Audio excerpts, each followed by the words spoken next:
Okay, we'll call our meeting to order at 7 p.m. If we would stand for the invocation, I've asked Mr. Wasberg for the invocation, and we'll remain standing for the pledge of allegiance. Let us pray. Dear God, we thank you for this opportunity to come together. We thank you for the many benefits you've bestowed upon us. We're thankful for this great town of Princetown. We're thankful for each volunteer, for each person that works in the town, for the town board. We pray that you would give them wisdom and guidance as they make their decisions. In Jesus' name, amen. I pledge allegiance to the flag of the United States of America and to the republic for which it stands, one nation, under God, indivisible, with liberty and justice for all.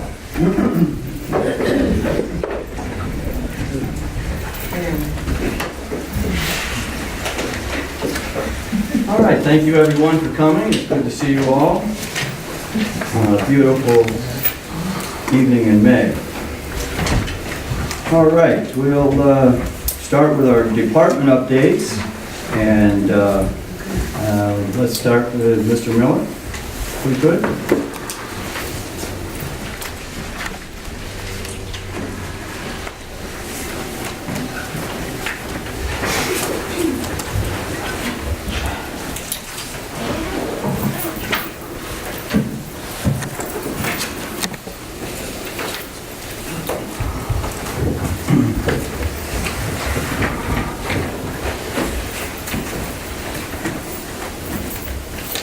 I've been asked to give a report on the security monitoring system for the court. And I noticed when I look at some of the town board meetings in the past, people are always asking. I have explained it.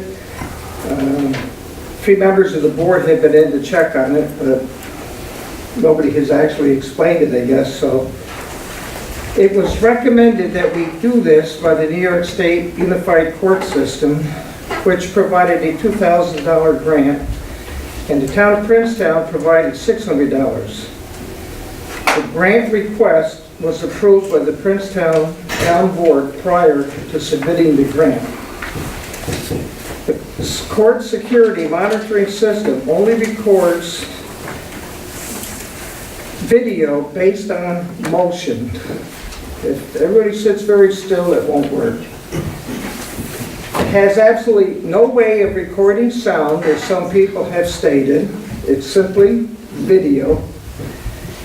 One person also stated at the last meeting that whoever monitors the system can do so on a cell phone from anywhere. Can't possibly do it. It's just video. I realize there are systems, sophisticated systems, that you can monitor your cell phone from wherever you are, but this is a very simple one that was recommended by the court system. So if a crime were committed before, during, or after court, they would have a visual to look at. And it only monitors the courtroom, the front entrance, and the small portion of the front parking lot. Does any board member have a question? Now, is there any coverage in our meeting here tonight? Yeah, it runs 24/7. Okay, so there's been some question then, Norm, what happens when we go into executive session? It videotapes everything. So then best, do we take our executive session to the No. other rooms? Why would you do that? It doesn't record sound. Okay. I understand There's, that. there's no sound. The only sound that's recorded in here would be with this camera that's put on the internet and the town clerks. Okay. Another question would be, I would have is it mandatory that the monitor has to be in the court office? Because there's been question about that as well. I mean, Yes, does the monitor be- it's a court security system. Now, Mr. Esposito and you and Mr. Provolpi came by to check it one time, and you had talked about adding 2 more cameras to it for other places in the town. If you want to do that, you can, but it was, the purpose of it was for the court. Can I ask you a question? Sure. I was asked here, if you're presiding as a judge and you see something on the video, a crime or something, and you're presiding over the case, is that some sort of conflict with you having, I don't know, I'm assuming you have access to the video. How would that work? Well, the only time the video is watched is if there is a crime, and then they would go back and do it. If it was, for example, if something happened in the courtroom, then I would have to recuse myself because that was part of it. But we also hold court here, not every Wednesday, but many Wednesdays during the month for DWI refusal tests. And they had one time where the gal did not like the ruling the judge gave her, and when she walked out with her attorney, she became abusive to him, slapped his cell phone out of his hands, and when the troopers who were still in the room were notified, they went out, they wanted to arrest her, and they wanted to look at the video, but unfortunately, outside, the only reason we have a camera outside is the sister came with 4 cameras. So we have one here, 2 in the, both sides of the entrance. So I put a 4th one outside, but it doesn't record right in front of the doorway. It kind of gets people coming into the parking lot in that area. And the purpose of that was if somebody came and left, at least you could. And yeah, one of the other things that I can't remember the time, but it might have been 3 or 4 years ago, on a weekend, somebody came in, plugged one of the urinals in the men's room, it flooded. We had a big flood in here.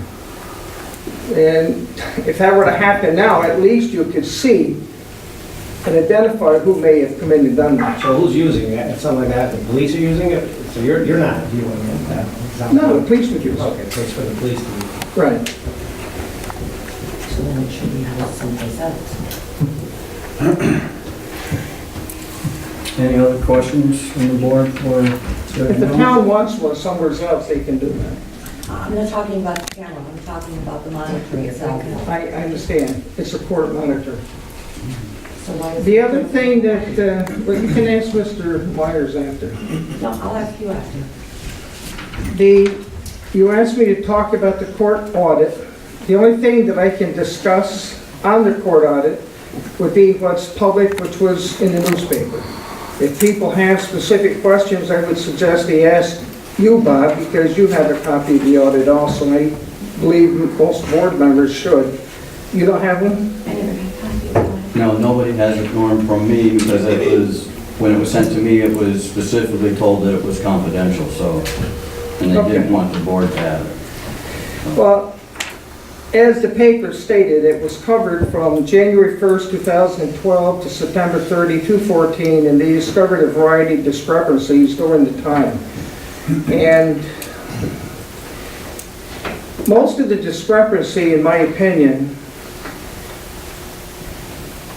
were for 2 reasons. One is we were not using, going back, the software as the court system provides for us. They were doing manual receipts, which the auditors were very concerned about.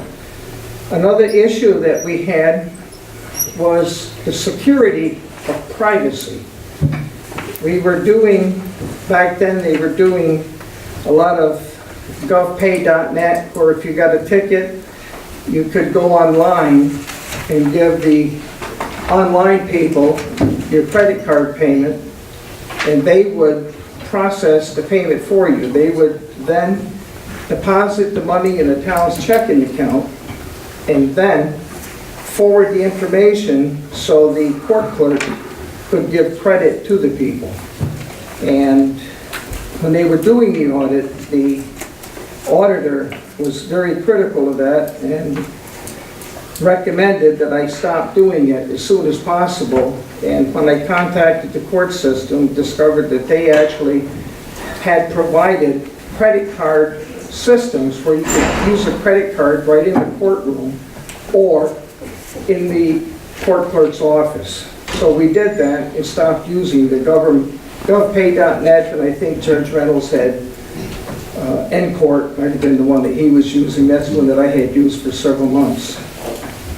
The other security that was a concern was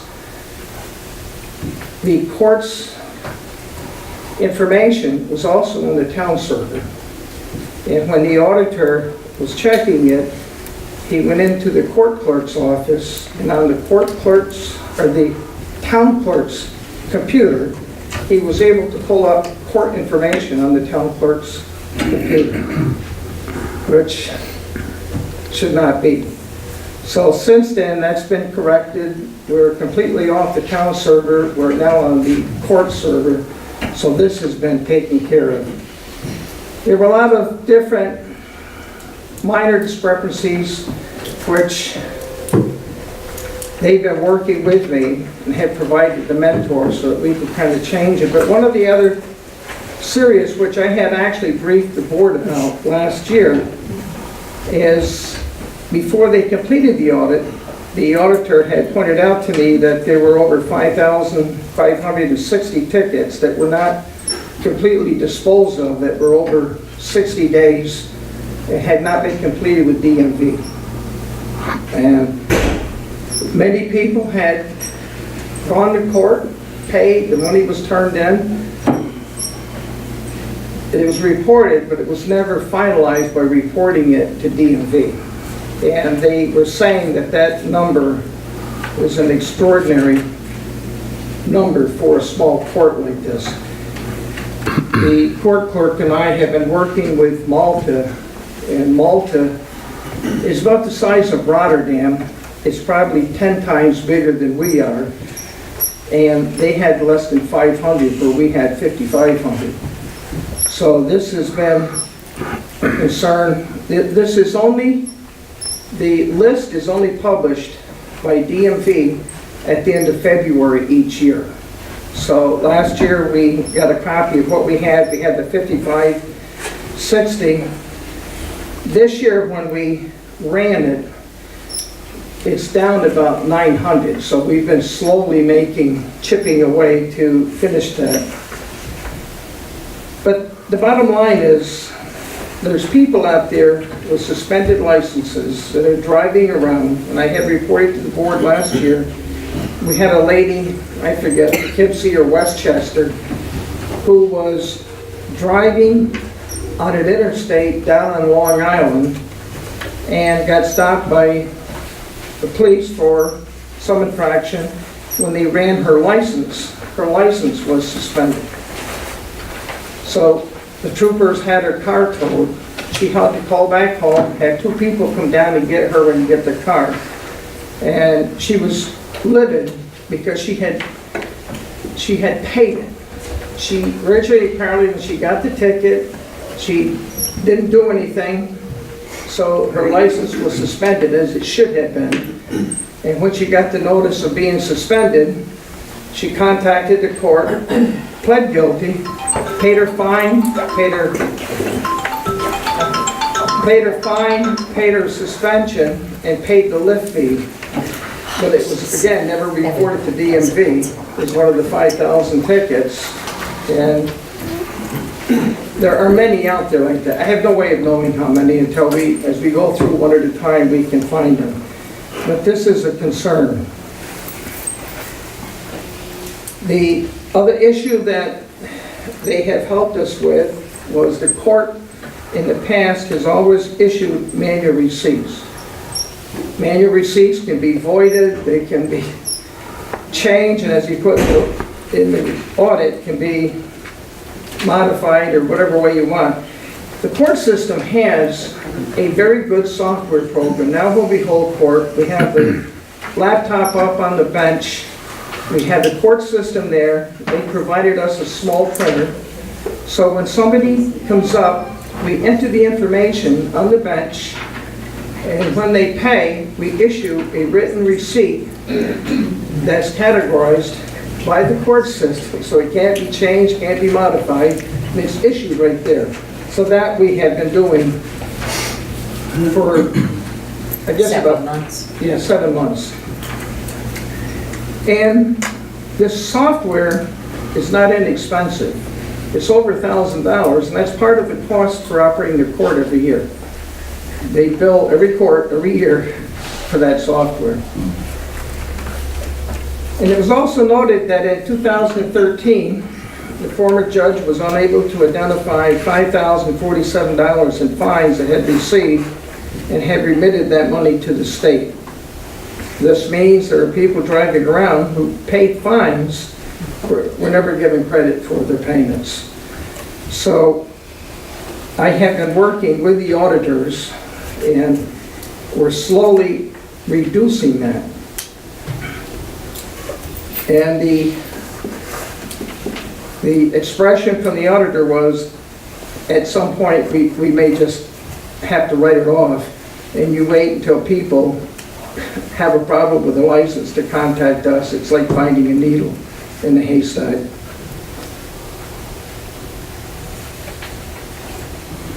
And also, before I wrap up here, in January 2016, this board reduced the salary of the new court clerk they had hired in the fall from $26,000 to $16,000.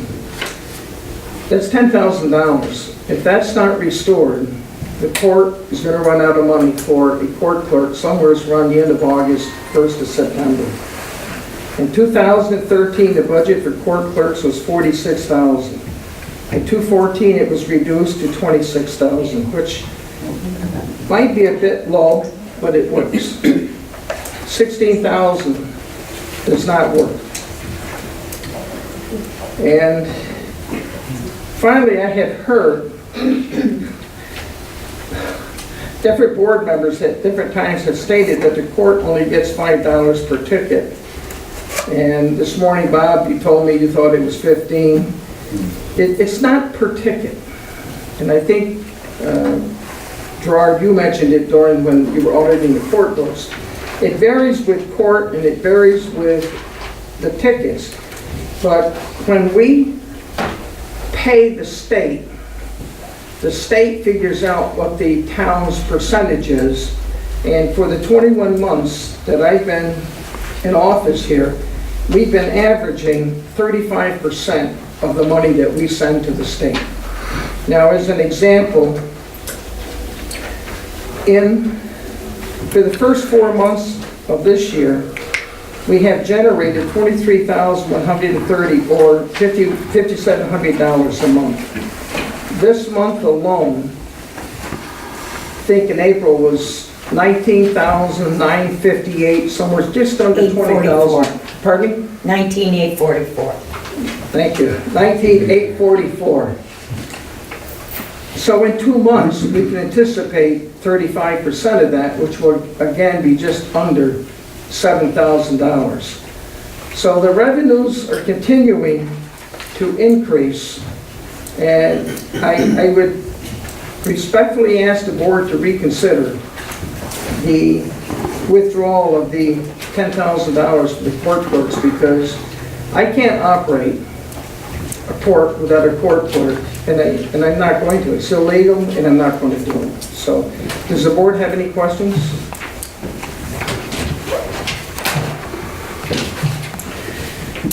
Okay, thank you. Thank you, Norm.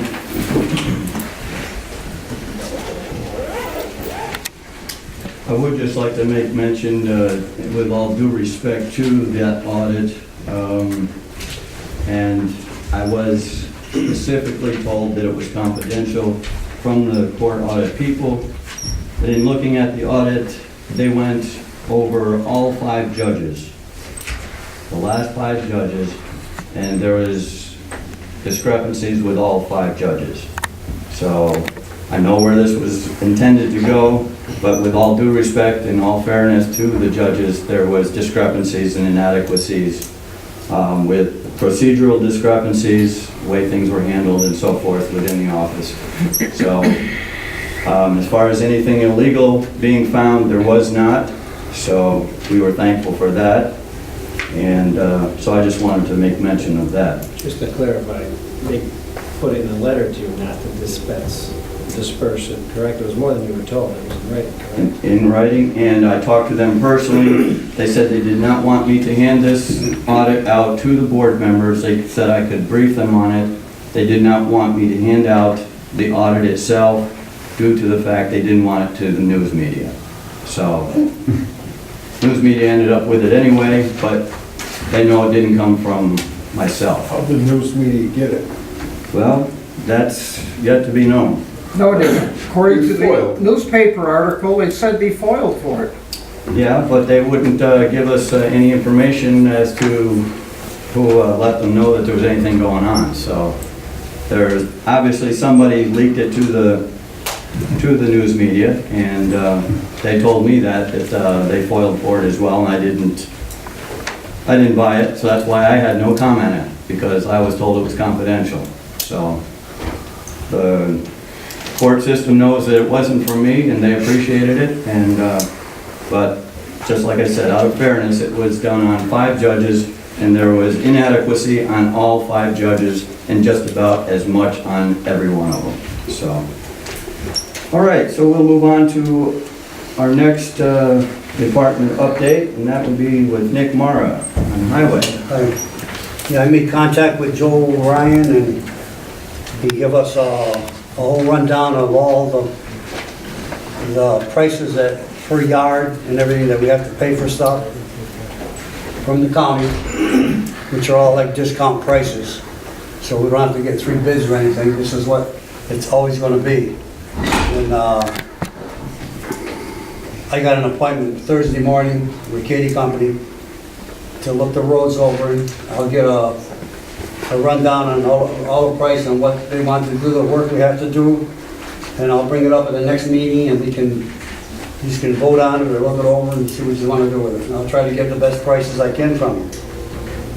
And Rooter Drive, the county says that they will cooperate with us, and I got the person in charge of our area here, name, and I got to call them and meet with them on Rooter Drive. And we got to go to the one homeowner. We're working in front of their house. We got to check with the map and make sure we're not on their property. I think the Princetown owns about 15 feet off the curb, which won't be on their property, hopefully. But I got to get a tape and measure that out. Okay. And that's about it. Thank you. Board, have any questions for Nick? Thank you, man. Thank you. All right, George, our water commissioner, he is out sick this evening. Got a call earlier, he wasn't going to be here, so we'll bypass that. I don't see Darla here for our dog report, so we'll pass that over. All right, now we'll open up for privileges of the... Okay, I overlooked Lou, so we'll have Lou's report right before we go to privileges of floor. My apologies. State Police Building, they had a couple ballots that burn out. They had fire trucks there on our cleanup day over there. Ballots were repaired, LED lighting was replaced. Actually, there was no fire, but the fire department was called because there was a smell in there and they thought it was a fire. We've been continually doing updates on the State Police Building. I'll defer that to Doug to what we've done over there on cleanup day. The wiring was installed for the handicap doors. We're waiting for the grant to come through. Angelo Santa Barbara has been working on that for us, and as far as I know, he said it was the money was going to be dispersed to them to let them know what they can do as far as providing us a grant for the handicap accessible doors. We already have a price on it. I'll talk a little bit about the wall. We've raised all of the money, and I'll defer the rest of this to Doug, but we've raised all of the money to pay back the town. We paid the $37.50 back to the town, and as soon as the wall comes in, there'll be another check for $3,750. We started a bank account just for the wall. We had about 100 and I think, if I'm not mistaken, I should have brought the book with me, about $130 or $143 extra over it. We're still continuing to get monies coming in. We're probably going to need another $1,000 for porta potties and shirts and what have you. Congressman Tonko is invited to speak at the wall, along with Angelo Santa Barbara and Tony Jasinski, and we're going to reach out to George Amador, see if he would like to attend. At the town hall, we had a break in the wire, caused the computers to go down and the phones to go down. It was outside in the Niagara Mohawk, or National Grid, as Mark calls it, decided to, they came up and repaired the break in the wire. Other than that, I'd like to let Doug, we had a conference call with the wall, lasted about 2 hours. Doug, myself, my wife Cheryl, Jim Pavoli and his wife Hannah, and Carol McLean were at the meeting. It lasted about 2 hours, and if you don't mind, can Doug get this out and explain everything that's going on? Yes, Doug, I was going to have him speak right at the beginning of Doug. the report, so that's fine. All right, Doug Thorpe. We had our cleanup day 2 Saturdays ago.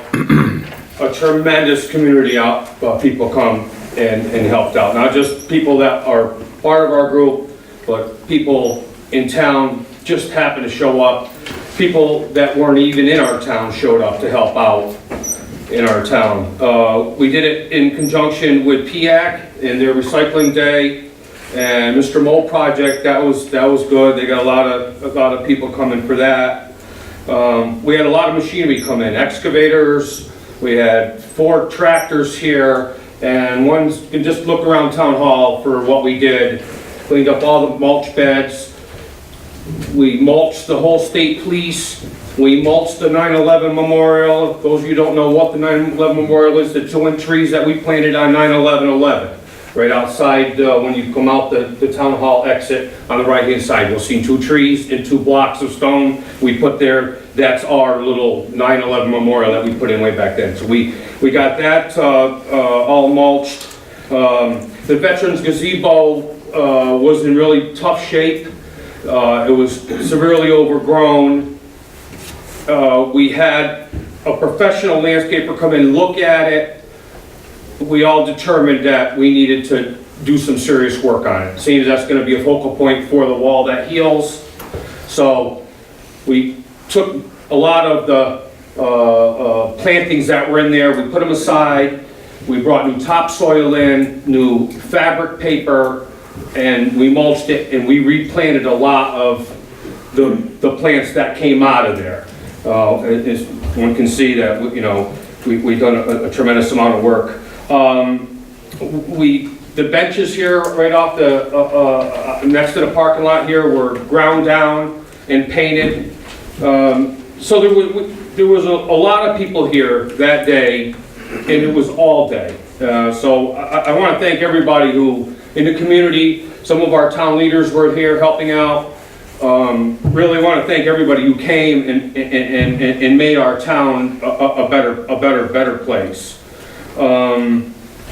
Our next cleanup date is May 21st. We hope we get the flowers, the county's giving us flowers for free to plant in some of these, the mulch beds. We still have some other things we want to do. Picnic tables we're going to grind, and we're going to stain. The bollards around the electrical transformer out here we're going to paint. We're looking to stain the state police building if we get enough volunteers that day. And then plant the flowers if they come in. Hopefully they'll come in before that day. That cleanup day, it's going to be rain or shine. If it does rain, we're going to move inside and do a number of things inside, clean up, do some painting. So that's our next cleanup day. That's May 21st. Urge all to come and help out, and it's all for a good cause to make our town a better place. During that cleanup day, we started conditioning the piece of land next to Princetown Plaza here where the wall that heel comes in.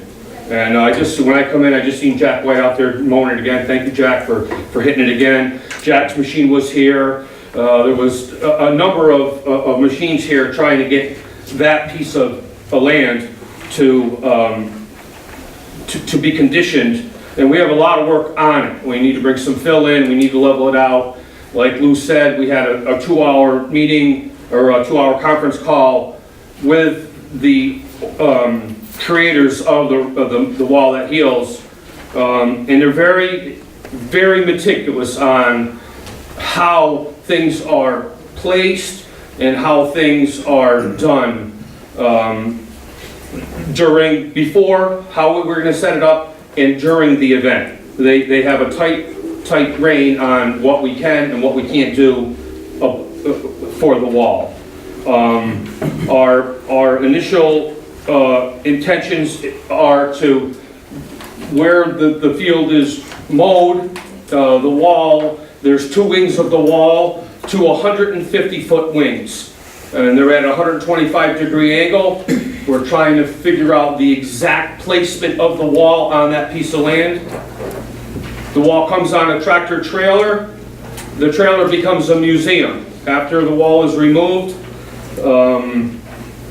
physically removed by our volunteers, the trailer itself becomes a museum. And tentatively, we have that placed in the secondary access to the state police building so that trailer can stay on some macadam. They also recommend the town having a receiving tent, a large tent for veterans groups and information about our town, seeing on average, they say, depending on population where it comes, anywhere between 6,000 and 10,000 people have the potential of coming to Princetown for those 4 days, which is a pretty big deal for our town. So we're trying to figure the logistics out of placement.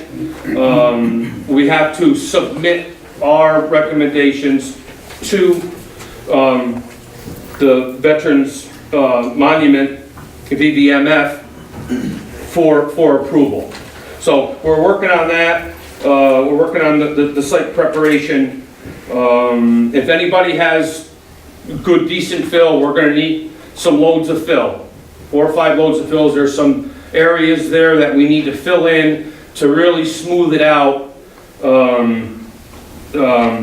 I talked to Billy Seiss, owner of the golf course.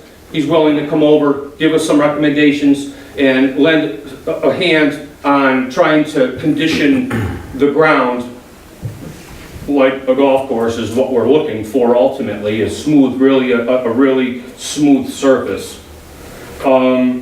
Signage, we're going to need some volunteers to create some signage. Pretty wall placement that the wall is coming, and we're going to need to make up some signs for when the wall is here. There's specifics on, there's quiet zones and setbacks of the wall where people come to visit. There's quiet zones, so no cell phones, no nothing in specific areas around that wall. We have a ton of volunteering opportunities before the wall gets here, i.e. making signs, conditioning the field, but when the wall gets here, we need volunteers for guides. The guides, we need to supply guides 24/7 for 4 days around the clock and on off-peak hours between 2 and 4 guides, and on peak hours between 6 and 10 guides. That's depending on weather and depending on turnout. So also we need volunteers to physically take the wall off of the trailer and physically place them by hand. There's no mechanized equipment. It's physically by hand that we take it off, set it up, and also for the removal. It's, so the 2 days, setting it up and taking it down. We need a number of teams, 4 to 6 members on each team, and 4 to 6 teams to get it in and to get it out. So I urge everyone to call me, email me, whatever, to say if you'd like to help out with a wall that heals.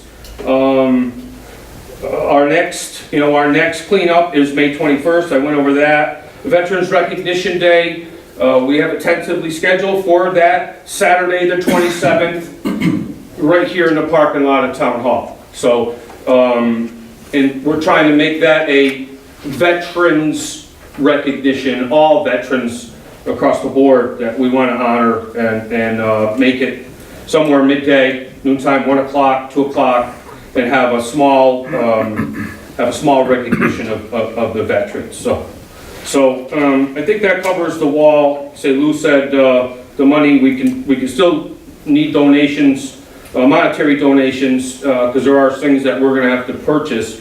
But if people want to bring their tractor, we can rake in and mow in, and we can use, donated labor is as, if not more important than the money. So I think that covers. Anybody got any questions about the wall or? Yeah, Doug, it's gonna be open 24 hours a day. 24/7. And the creators of the wall are gonna have their staff here to train everybody on how to find the names on the wall. So.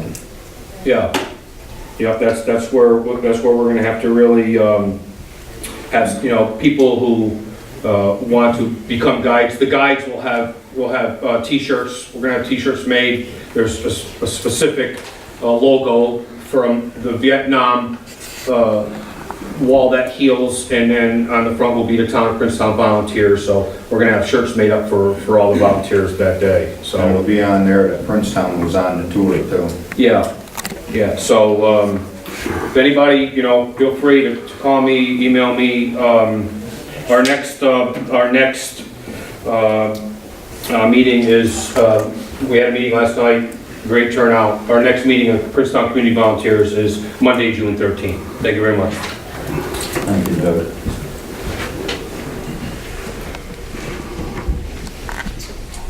All right, we'll open for privilege of the floor at 7:40. I'm sorry, I just have one thing, Michelle Gamer. I'm not actually going to have anything to say, but this is a distribution of codes that the Justice Court Comptroller puts in their Justice Court Fund, which indicates several sections of law that give specific amounts that are returnable to towns and county and state. There is a third page on there. It's not based on a percentage. It's based on what section of law is written and convicted of. So if the town board wants to have that. Thank you, Michelle. Rose? Just FYI, not what I want to say, but the document she just gave you, I have all that in my office. I've researched it thoroughly and have a good list of where our money comes from, each of the different VTL codes. So if you need further explanation, I can give you that. But what I want to say is thank you to Carl Barta and to the town board for allowing me to organize the Mr. Mo project to be here. It was wonderful. They appreciate it. They thanked us on Facebook. Not that I know a lot of you probably don't look at Facebook, but we got our thank you. That day, the bottles that people brought in, I was able to send them a $100 donation.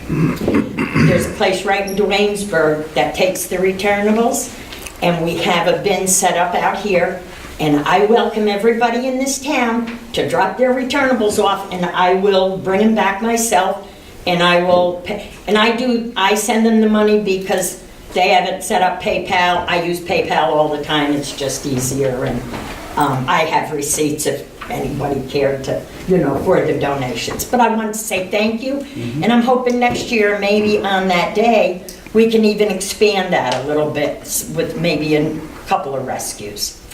Mr. Moe, I'm sorry, I hate to keep, Mr. Moe rescues older, sick dogs that for whatever reason, either their owners have gone in a nursing home, have died, families don't want them, and they dump the dogs in the shelter.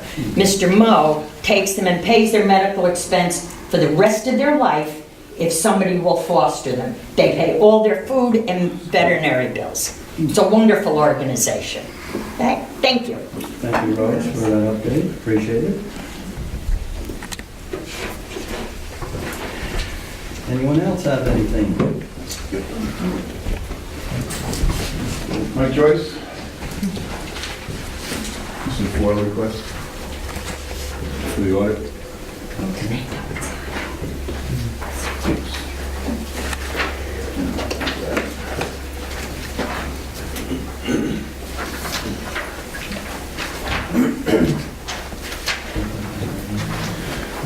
So I've got a few questions for the supervisor, and hopefully the supervisor will give us some answers back at the end of this meeting. And I'll give you copies of these. So I read in the paper that the property on Williamsburg Road under the name Ivanella Learned has gone into foreclosure for taxes. As you know, Ivanella owes the town in excess of $13,000 in fees incurred by the planning board. The McLean Food Distribution Warehouse moratorium is initiated, supported by Councilman Esposito. Can you give us an update on the Ivanella lawsuit that started in 2014 and was turned over to you to complete the process?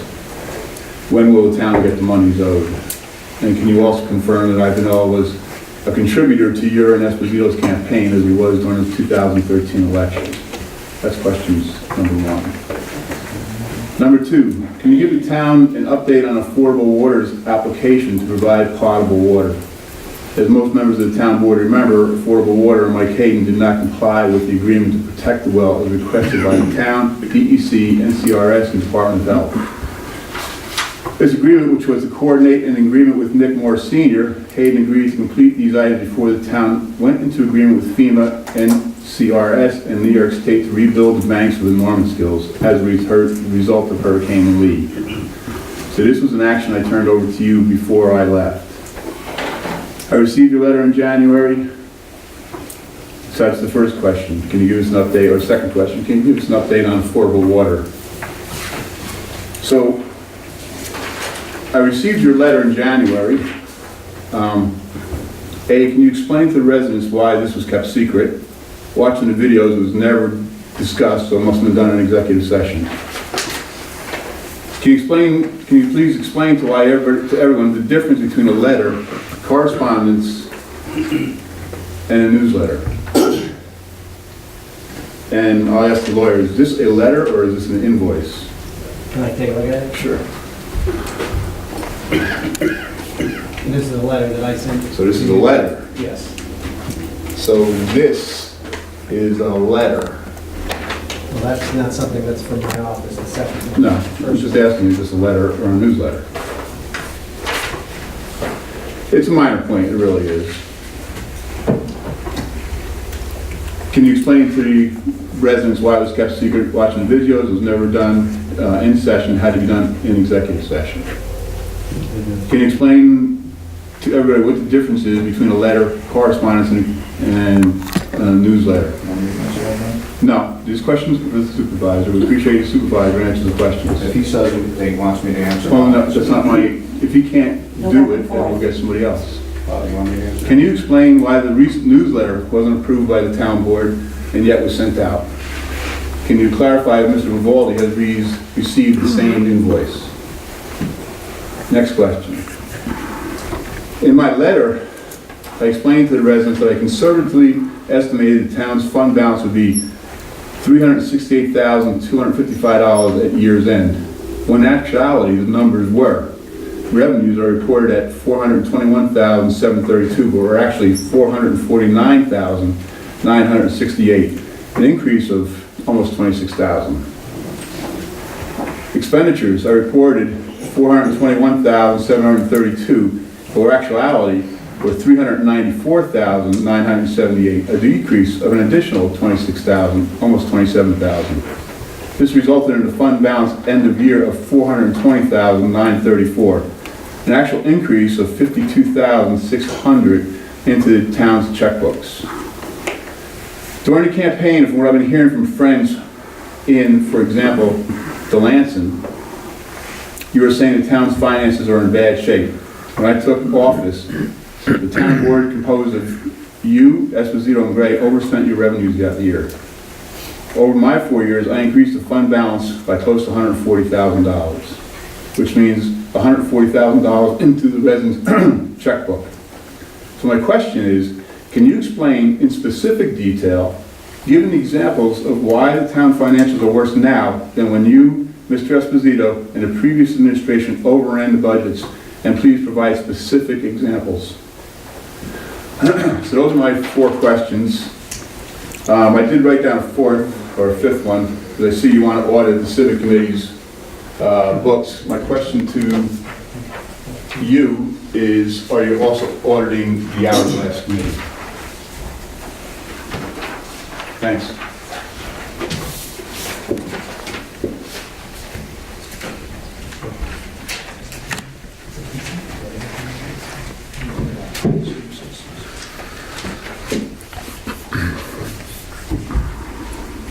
Anyone else? Thank you, Gray. I just still have a few questions for Judge Miller, but I think he's gone. So maybe you can address it and we can get an answer possibly at the next meeting. Mr. Miller is the only one with access to these cameras. He's got the access code. No one else can view it without him present. What if he's out of town? What if he goes to Florida? And there's a crime committed, according to him, and it needs to be viewed. Nobody can view it because nobody can get into it because he's the only one with access. So that's one of my concerns. If it is only for the court purpose, why are there cameras out front, on the side, and in the lobby? If it's for the court, then it should stay within the court. Does it have the audio capability? You know, he said it's, I know it's a continuous feed because Mike Joyce had told me that. Mr. Miller said that tonight. It's, motion activated. Audio capability. When you guys go into executive session, I know that was brought up because I brought that up quite a while ago. I don't know if that's, going to be an issue if it's voice activated. There shouldn't be any concern with him moving that base, that monitor, to a secured closet. If it's strictly for court purpose and security, it should be secure. It should be locked somewhere, not in his office. I'm still going to stand, I think it's a conflict in many areas. I would like to know, did he get a security assessment? And if he did, by whom? He's not qualified in security. He has no license for security. So if it's for security purposes, it kind of explains itself. He's got a security guard here as well. Let's see.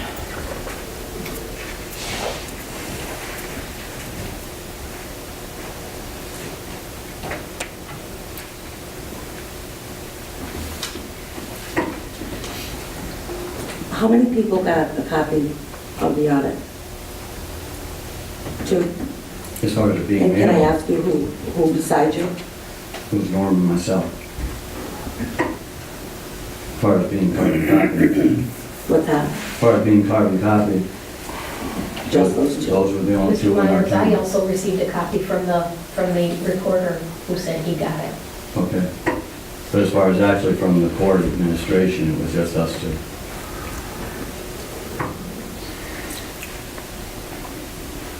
Okay, I would like to know, and I also think that, one more question, when he applied for this grant, my suggestion would be is to pull out the original paperwork and see what the intention was listed. I've got a copy, so I think you should look into that and see what the original intent was, what was listed on the application, because I think you're going to find it's going to be different. And that's it for now.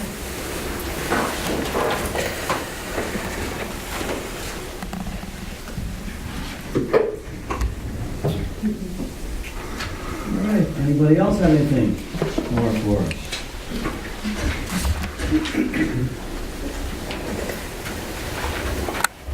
Linda Parker Kusick. I live on Skyline Drive, and my question to Bob is, why are you asking for an audit of the Civic and Historic Committee, for one thing?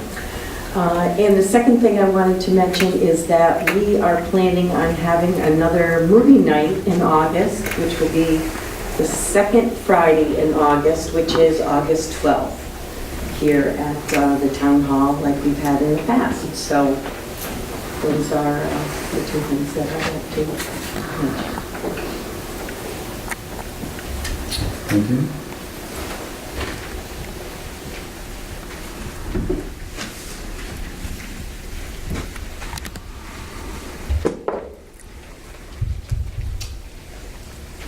Anything further from the floor? I just have a couple questions regarding to one of the articles that was written in the spring newsletter. Your name is, sir? Tom Bluso, I live at 2075 East Road. Okay. It seems the town is purchasing new computers, just so the town board knows. I have 21 years experience in computer information systems. I'm currently the system operations manager for IGT. It's okay, nobody knows who we are. We are the vendor for the New York State Lottery. I have 22 employees under my supervision. I just had a couple questions regard to make sure the town is getting adequate value for their money. My first question is, after reading the spring issue of the Princetown News, it's not clear to me whether any member of the town board has any discussions with different departments to ascertain their computing needs. So did the town board meet with the different departments to ascertain what is needed? We did, okay. It's also not clear from the newsletter whether Omnis Computers is serving as a consultant to the town on the project or as a potential vendor. Are they serving as a vendor or as a consultant? The third question I have, has the town board pursuant to the procurement policy dated 1/12/2016, resolution 1663, written RFP for the purchase of the new computer equipment?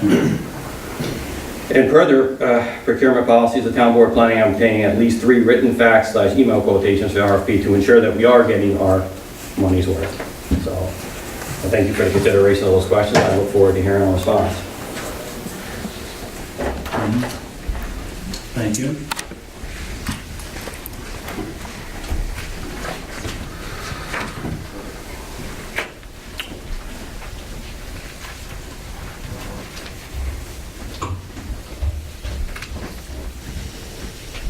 Anyone else? All right, we close privilege of the floor at 7:54.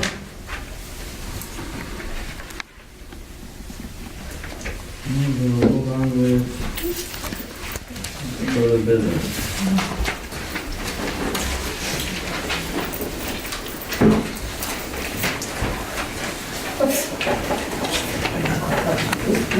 All right, Sandy? It is hereby resolved that the meeting minutes of April 12, 2016 regular meeting are approved or as amended. We have a motion to accept that? I'll make a motion to approve.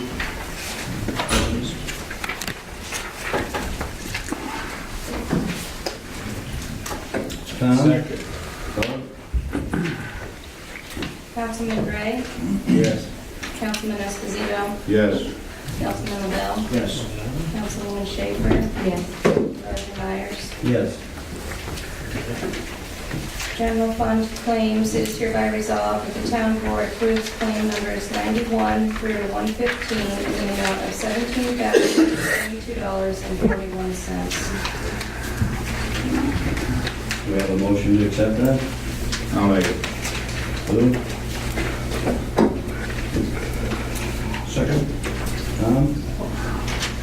Councilman Gray, Yes.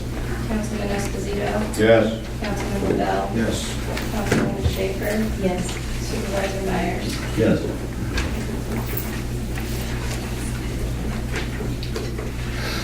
General fund transfers, it is hereby resolved that the town board approves the following transfers from budget line 14104, town clerk supplies, $10, to 14124, town clerk contract for a raise in the contract price, from 16294, town hall miscellaneous, $304.03, to 16254 for a raise in fee.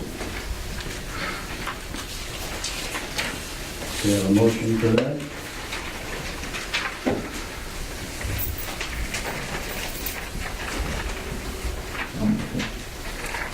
Lou? You have a second? Second. Doug? Councilman Gray, Yes. Councilman Esposito, Yes. Councilman LaBelle, Yes. Councilwoman Schaefer, Supervisor Myers. Yes. Water fund claims, it is hereby resolved that the town board approves claims number 32 through 42 in the amount of $10,723.13.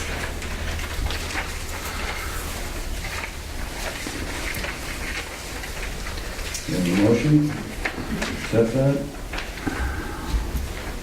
I'll make the motion. Tom? I'll second. Lou? Councilman Gray, Yes. Councilman Esposito, Yes. Councilman LaBelle, Yes. Councilwoman Schaefer, Yes. Supervisor Myers. Yes.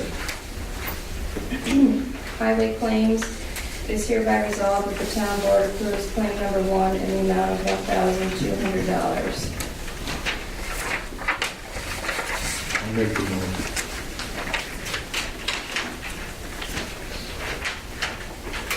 Doug? You have a second? I'll second. Lou? Councilman Gray,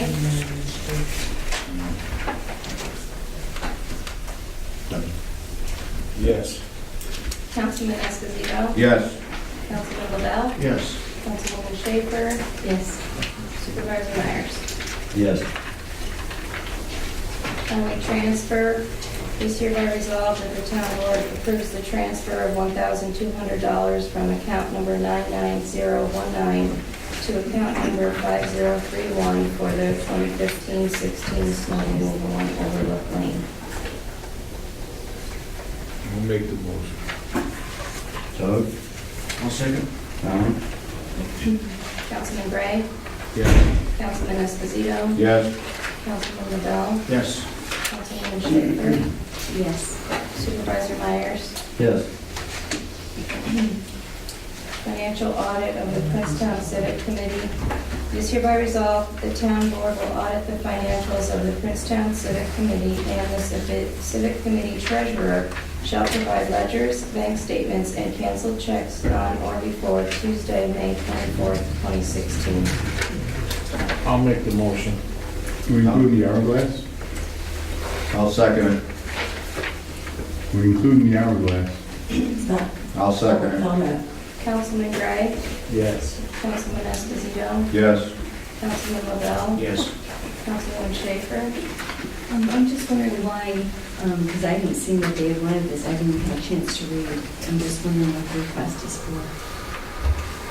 I mean, I know it's for the audit, but I mean, why, that's all. Okay. As financial officer, the town gives money to these committees and have every right to have the board audit their books as far as where the money is going. So that was the only reason. One of the emails said, wanted to know why in the last 5 years I never was interested. Well, now I'm responsible for the financials, and the town gives money to these committees, so the town has a right to see their books. That's the only reason. So, we should have done it the first year, but they hadn't been done for the last 5 years. That's not true. Well, that's what, when they foiled. You were there. The civic committee wasn't done for the last 5 years. Absolutely. Anyway, that's why I'm requesting to see the books, and I've also been checking on the seniors. I want to see their books as well. And the Hourglass, I don't know that we fund them any money, so Give them $1,000 every year.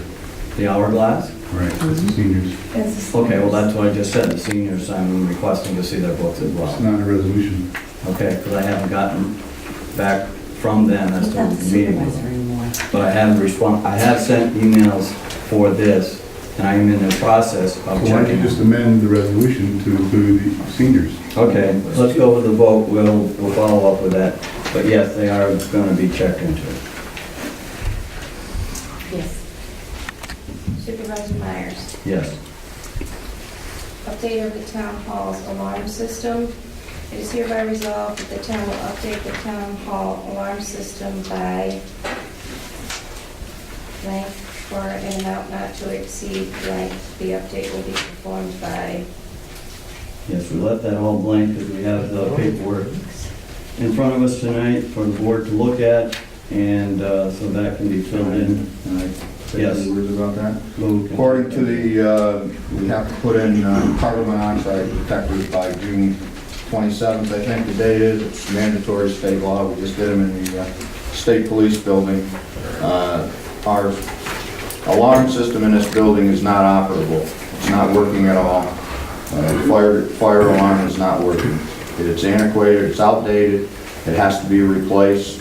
The provider that put it in, our preferred provider, came up, gave us another estimate for it with a contract, for a yearly contract to maintain it.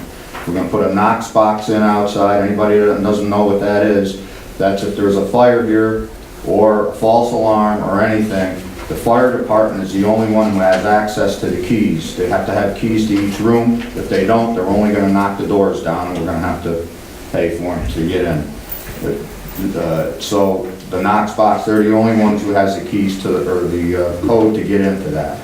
So that's gonna be outside.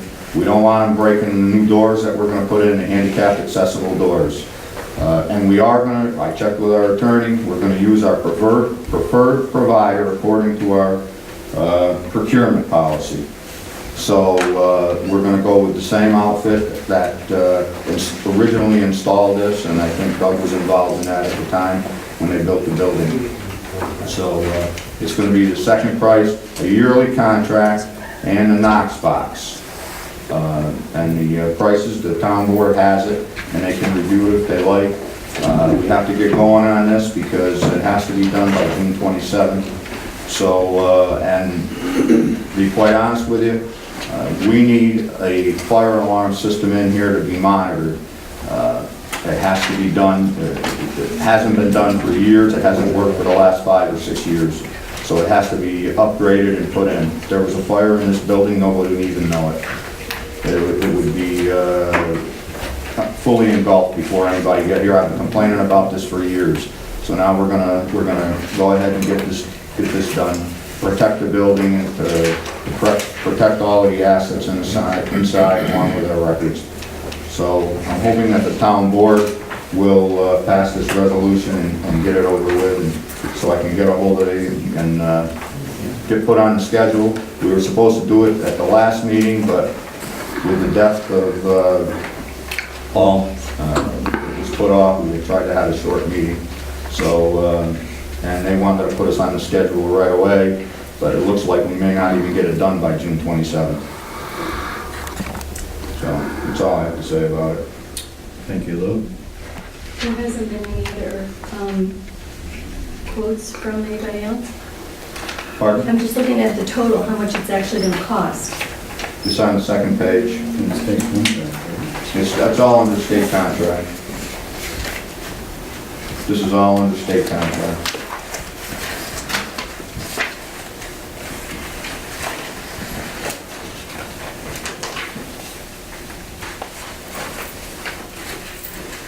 State contract or preferred?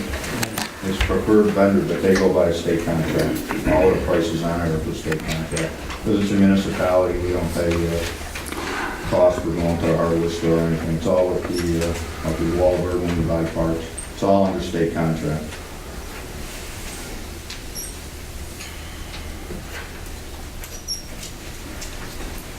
Just to be clear, we've got to fill in these blanks if you're going to vote on it. The dollar amount is the $10,142. Right, correct. And then that's for the installation, Yes, and then there's an annual maintenance, yes. and what's that? That's on the, yes. And then the Knox box,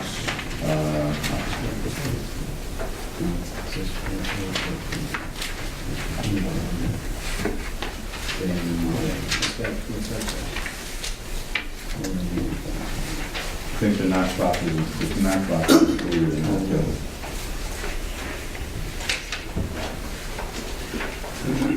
So the recurring amount is $935, and then there's an additional $250 one time. Yes. That's where the 1185 comes from.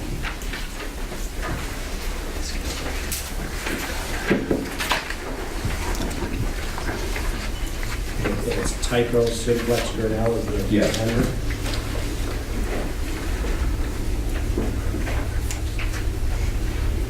They're a national company.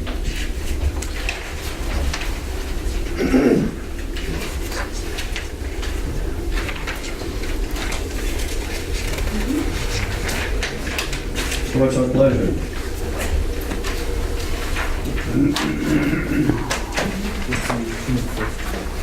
It's the 18th. 1185, that's Mary's contract.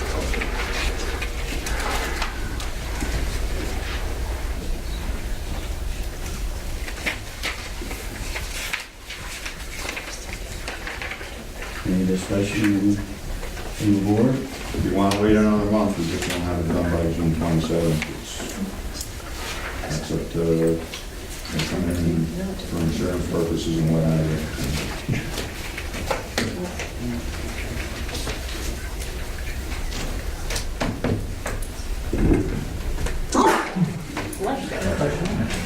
Well, there's one of two options, either address it tonight, or we can table it and give you time to look it over till next month. What's your pleasure?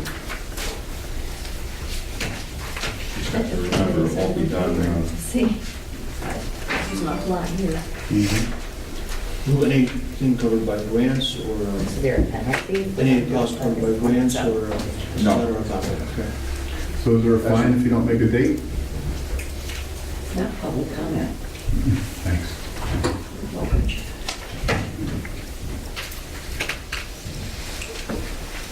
What's your preference, Doug? Whatever the rest want to do. So what are the ramifications if we don't need that, June? Well, if we don't get it by June 27th, then we're in violation. Something happens, what happens with our insurance?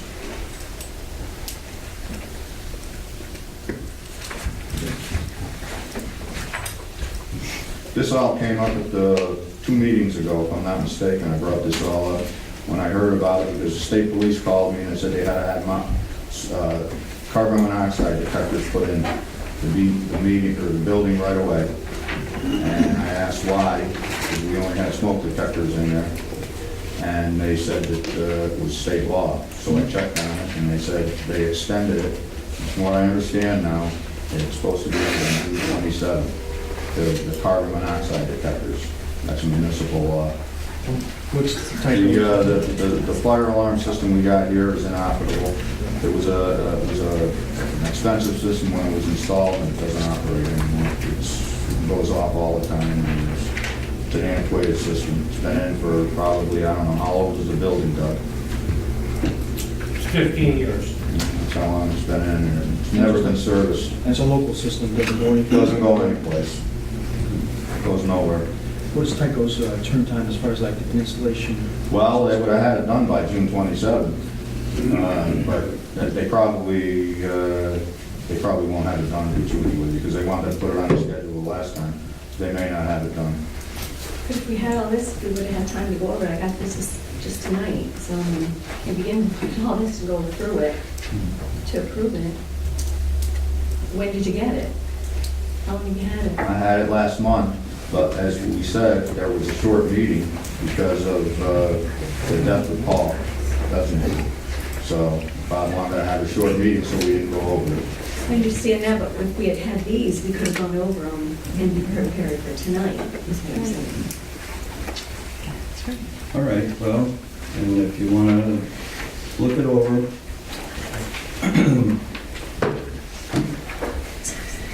And we'll be prepared to address it first, and get right on it next meeting then.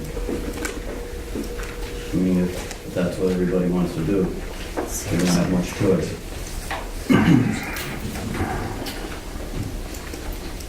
All right. Is that what you want to do? Well, yeah, is that what we want to do as a board? Well, that's what we're waiting for, what your input is. If that's what you want to do, fine. If you want to do it tonight. You're not going to get another price from somebody else, right? It's all preferred vendor, and it's all state contract. And this is legally what is required. There's no fluff. Actually, what we need is they don't care if it's not monitored outside, but for our insurance purposes, we have to have it monitored. Our fire alarm system. You know, even if we examine this, We just met with the insurance people, and it's supposed to be monitored. okay. So that was part of my rate. Even if I look this over with a financial comb, I'm not sure if I'd be able to, I'd be qualified to.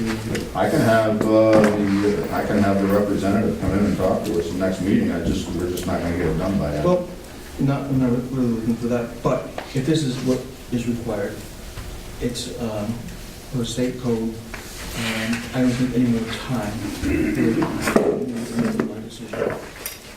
What about our code inspector? Has he gone over all this to see it? Pardon, I can't hear The you. code inspector, does he really have, does he know about this, or is He this? knows about it, I'm sure he does. And I'm just wondering if, Does the city have all, Yes. and this meets everything that it is supposed to and it's required? What Mr. Esposito is saying is very true. Okay, that's what I was It wondering. needs to be done. It's a requirement by the state. No, I understand that. And if it's not working, it needs to be working as soon as possible.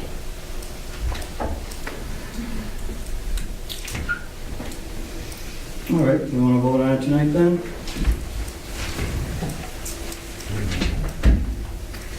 I do. All right, Jamie, I can do the vote. So we need to announce those lines, right? Right. We already did the motion, correct? Yeah, but it was blanks. Okay, so then we did a motion and then... Okay, so we got the first and the second, we needed the amounts, okay. And you have a copy of it, or we'll give you a copy? Yeah, I do have a copy. Okay.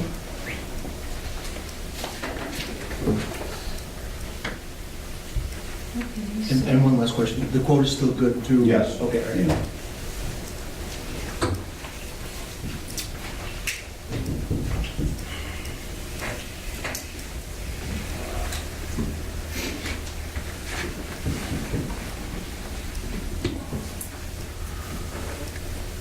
And the update is performed by the same company, the Tyco. Simplex for now.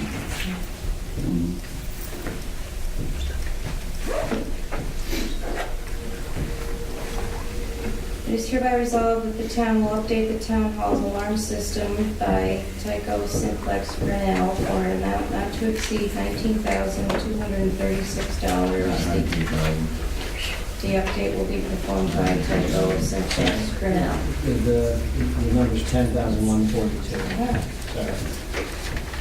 10,142.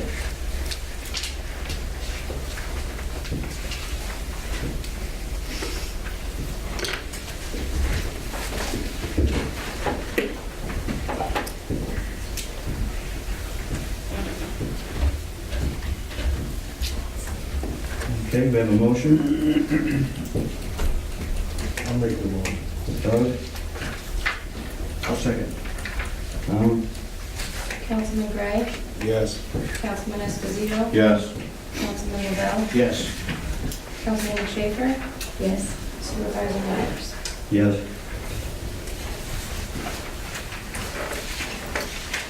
It is hereby resolved that the town board enters into executive session to discuss a personnel matter at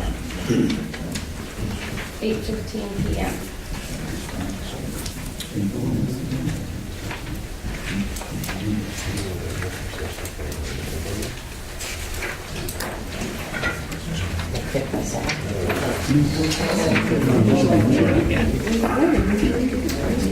Do we get privilege of the floor again at the end of the meeting?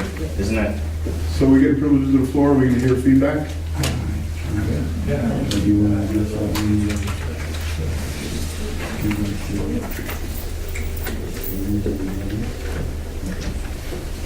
All right, we'll have some response to your questions. Going to have the attorney address first off. Why can't you? Being very rude, Mike, I don't appreciate it. With respect to your question about the Ivanella lawsuit, I met with the prior attorney, Quavis, on, I'm in Princetown. He gave me his file, obviously, it's, to my knowledge, it's pending. I know you stated Mr. Ivanella owes money, but there is a lawsuit pending, and he has a different, him and his lawyers have a different opinion on whether or not he owes money. So it's in the court system. It has not been pursued by either the town or Ivanella since I've been here. And I believe, according to Attorney Cuevas, it was not being pursued by either party for quite some time before the end of the year. If the town board wants to pursue it, we can talk about it, but I think it would be more appropriate to talk about that in executive session because there's other litigation strategy and tactics involved with whether or not you want to pursue that. Your other question. How about number B for? Yeah, as far as political contributions, I have no knowledge of any of that. Did you want me to talk about affordable water also? If you want. Yeah, I mean, the affordable water issue was addressed at the last meeting, I think, and the board members all, the owner of affordable water was looking for a letter from the town. Basically, it wasn't really clear exactly what he needed, but he's trying to get his licenses, his permit, and all 5 board members issued a letter basically saying as long as he complies with all the laws and requirements, that they have no problem with him conducting his business. Tom, are you and Sue aware of the agreement? No. So, he Yeah, what didn't, we discussed at last board meeting? no, the one, that letter is sitting in front of you now, because that's signed in the clerk's office. He violated the agreement with the town. No, not. It's our water supply. Pretty important.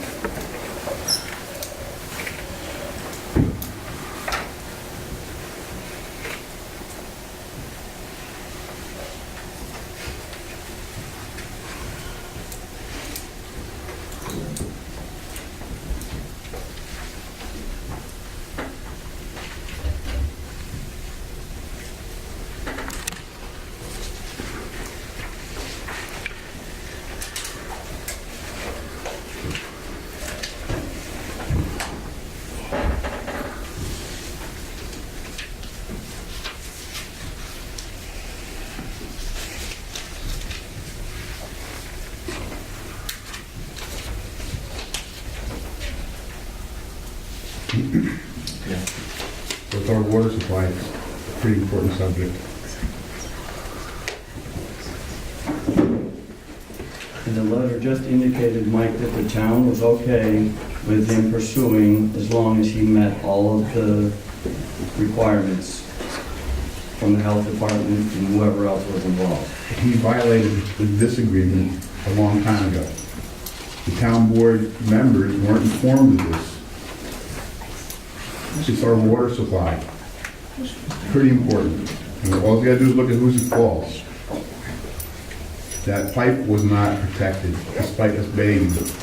Okay, so all we were saying is we were okay as long as he had all of the other inspections and everything was okay. So it's if buried they don't now. have, The pipe is buried. So the question is, how are you gonna protect the water? well, that's the on him. question. If the health department comes and inspects it and they say it's okay, that's not on us.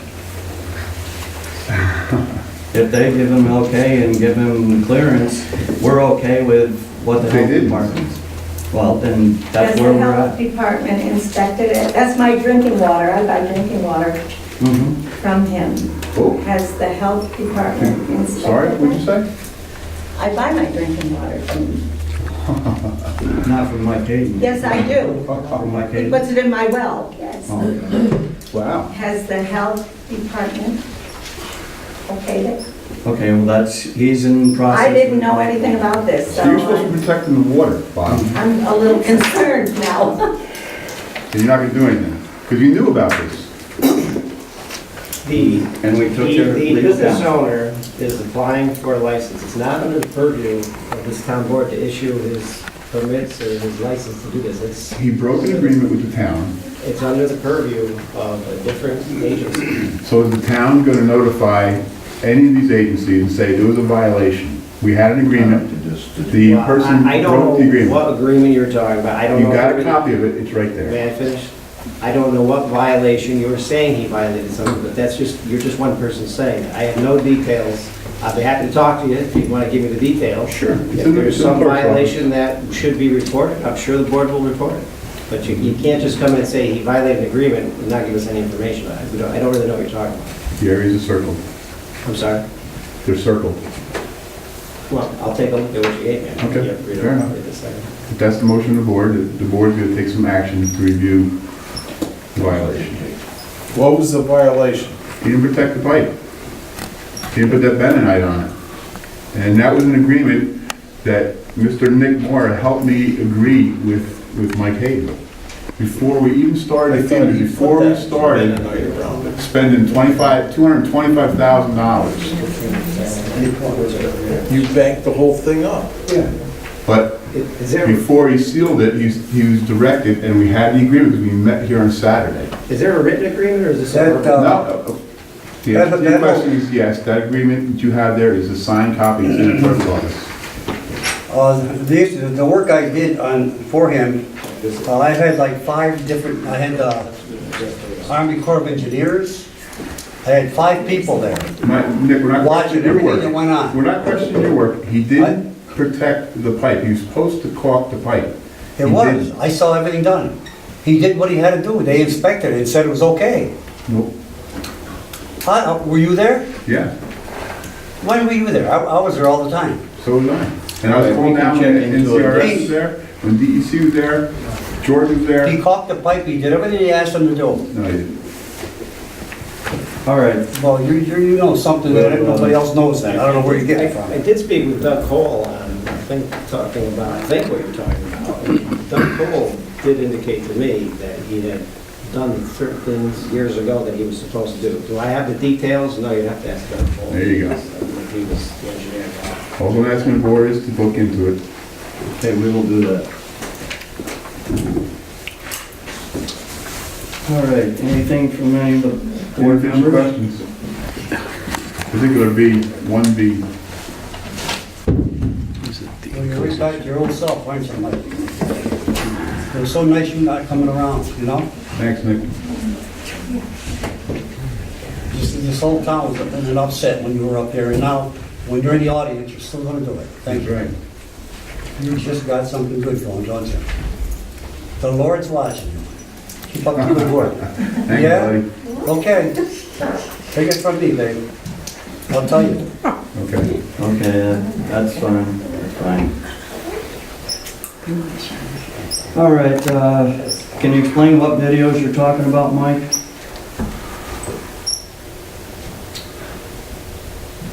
Where are you, Bob? I don't know, you said we were watching videos or something in executive session. I never said that. Lisa Graham said it. I said I watched the town board videos, it was never mentioned.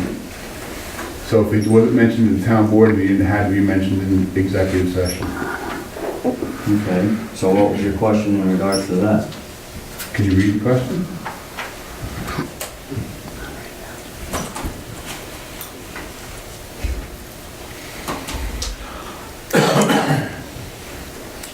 I think it was public comment.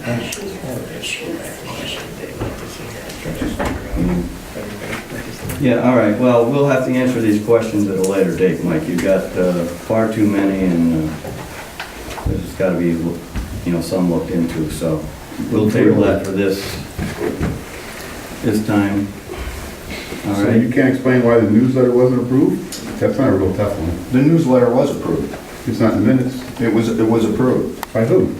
The town board approved that. It was all handed out to them. And it was approved. Tom, you saw it.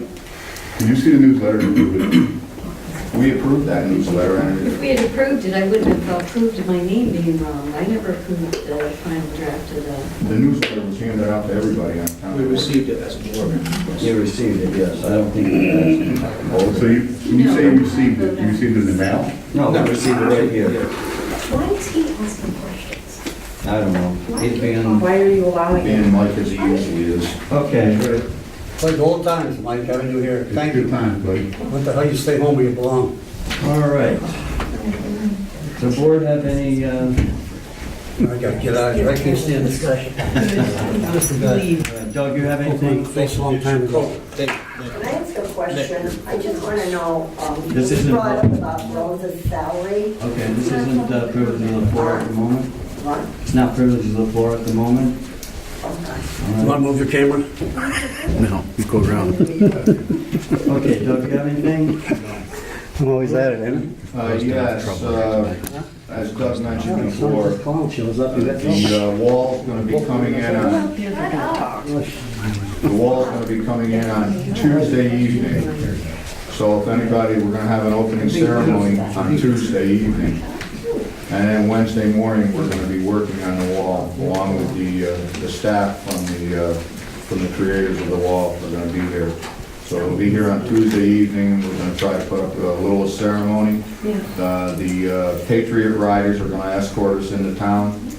From the state line in, they're gonna escort us into town. It's gonna be quite an event, so if anybody would like to come down that evening to see it and listen to we're gonna ask some of the politicians to be here, the local representatives in our area to come in, so.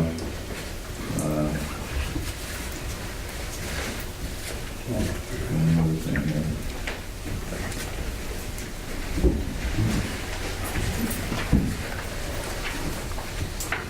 No, I guess that's all I had on that. Oh, and I just wanted to thank Ivanell and Larned. They donated the fill and the crush run that we used. So we're going to have to send them a letter of thank you for it. They also were big contributors to the wall. We had donations as far as South Carolina that came into this town. People from South Carolina, Clifton Park, we've had many donations. Some of our businesses even donated $500 towards it. So I just wanted to thank everybody, and I guess there's letters going out to thank all of the residents and the business owners that contributed. Just wanted to give them a thanks. And I do have to say that over the last few months, I've received calls from different residents in the town thanking us for the way the town board has been operating and how they're very pleased with what's been going on. Thanking Doug for putting this, the volunteers together. They said it's a pleasure watching the meetings, other than what happened tonight, I must say. So I just wanted to say that, and all the residents that I see, some of them are out here right now. One of them was my neighbor, Dr. Pomeroy, gave me a nice call, appreciate it. And all the rest of the residents. And I know that some of our board members have received the same calls from different members. So I just wanted to say thank you. And we are on the right direction. I appreciate everybody helping out. It was a great turnout, as Doug said, and hopefully we'll get this town back on track. Everything has been going good up until what I've seen here tonight. That's all we got, Doc. Thank you, Luke. Tom? I don't have anything. Susan? Nothing. All right, I just did want to make mention, I guess there are still a handful of people in town that like to write their letters and unsign them. And all I got to say is, anybody that's man or woman enough not to sign their letter, they're good for nothing. They're not even worth their salt. So we're going to keep moving forward, and we're going to move into executive session at this time. I thank you all for coming, and we're going to continue to work together. Yeah, we're going in the other room to executive session. Anybody wants to read this letter, this nasty letter? You don't need to talk to me. She's doing it very